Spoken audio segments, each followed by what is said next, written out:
Let's go inside the United States now and ponder life beyond the government shutdown, whether indeed life carries on apace or we should prepare for worse to come on that political stalemate front, much as we saw just weeks ago now.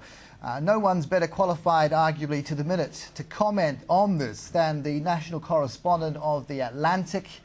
Not only that, James Fallows, a visiting professor at Sydney University's US Studies Centre.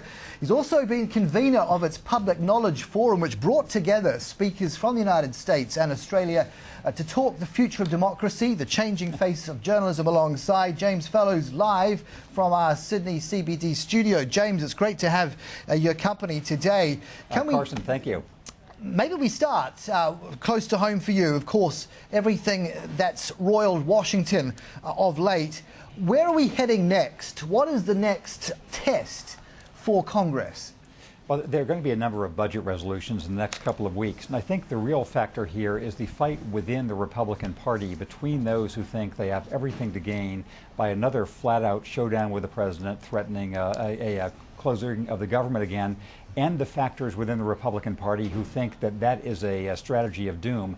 This latter group will probably be bolstered by the victory just an hour ago of New Jersey Governor Chris Christie, who as a Republican won a resounding re-election victory in New Jersey with large shares of women votes, black votes, Latino votes, the very groups the Republican Party has had a hard time attracting. He's more of a moderate figure, and he would bolster the case that the Republicans should ease off and not try to force another confrontation. The arbiter of any future confrontation, inevitably the Speaker, John Boehner. How does he emerge from this last shutdown? Stronger or weaker? And if so, why so? I think he's seen as a terribly weakened figure, arguably the least powerful speaker in the last 50 years or so of American history. The reason is he cannot control his own party.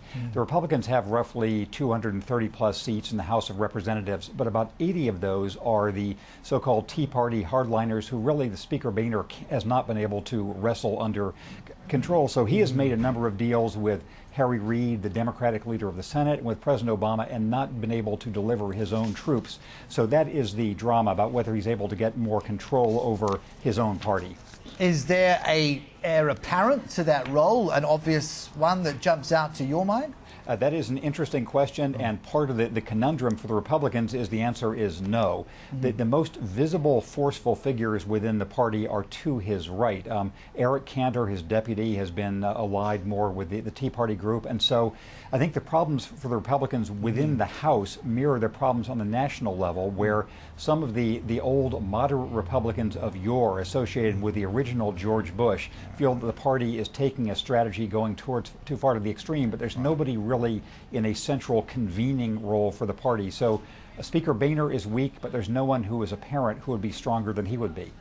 Jim, just how would you characterize the US public at this point in time? Because it's all well and good to finger point at politicians. They're an easy target, but do they not reflect the body politic in the round? In other words, are they not merely expressing the wishes of their constituents, or is there a fundamental dislocate between when voted in and then what one feels led to do in Congress? It's a very interesting question, and I think the answer, like everything, is yes and no. To an extent, the American public is polarized in the ways you're also seeing reflected in Congress, but to probably a more important extent, the dynamics of Congress now, especially in the House, magnify the underlying divisions in the American public. As I'm sure many of your listeners and viewers have heard, the way the House has been districted after the last census is gerrymandered, so there are only a small number of competitive seats. And many of the Republicans who have been strongest in opposing the president, saying that his health care law needs to be overturned, that the government should be shut down otherwise, they come from districts where their only possible threat is from even further on the right. So there are divisions in America, but I think they are even stronger. The divisions in the Congress are an exaggeration of the underlying strains. Well, speaking of the extreme, at the extreme end of all of this, perhaps even falling off the radar for many Americans, but relevant for us, negotiations on trade. I'm referring to the Trans-Pacific Partnership, this nascent deal that America would like to see struck between its allies in this region. Yes. Where are we at on a timeline for a sign-off? I think that if anybody could answer that with confidence, they would have more control over the mechanics of government in Washington right now. The larger problem for Washington is that a number of issues that obviously are important for my country and our international partners, including TPP, immigration reform, a number of other things, will either sneak through under the radar or else be stopped altogether if they become the objects of partisan division. So the TPP should go through on a logical basis relatively soon, but no one is sure whether that's actually going to happen. Jim, let's just swivel, if we can, the time remaining into your purpose for being here. Of course, the Festival of Dangerous Ideas. Front and centre amongst that, you sat down for a round table on the future of journalism. I'm wondering what's changed since you published Breaking the News many years ago, where you really castigated, if anything, the overemphasis on the horse race, which would resonate for us all, having just had Melbourne Cup.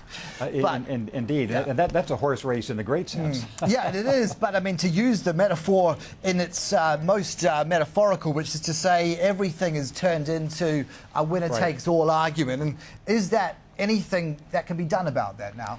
Well, certainly that book, Breaking the News, published in the 1990s, looks like something from a lost age of innocence compared to cable news in the U.S., especially now. And the reason for this gathering we had, the Public Knowledge Forum at U.S. Study Center and the Festival of Dangerous Ideas, was to see, with all the changes in the business models of journalism, is there any way we can figure out, as sympathetic parties from Australia, Canada, the U.S., and elsewhere, to reconstruct the information people need to make democratic decisions? And I think there were some little sprouts of hope in the discussions we had. That sounds awfully like green shoots, and no sooner do we start talking that than we realize someone's poured Roundup on them. But briefly, if there was one silver bullet that emerged from discussions, what might it be? I think it was the idea that we've been through the last 5 years or so of the destructive phase of creative destruction in journalism, and there are signs around the world of the creative stage of creative destruction, of younger people finding new ways to find new business models for their reporting. So I think there were ideas of combining nonprofit support, new business models, tech world support to provide the journalism we all need to understand what's going on in the world. In a word, can Jeff Bezos save the Post, yes or no? I hope so. 3 words. Hope springs eternal. Jim Fallows, thank you for your insights. Appreciate them. National correspondent at The Atlantic, and not to mention, of course, his association with the US Studies Center, visiting professor, no less, and convening that Public Knowledge Forum.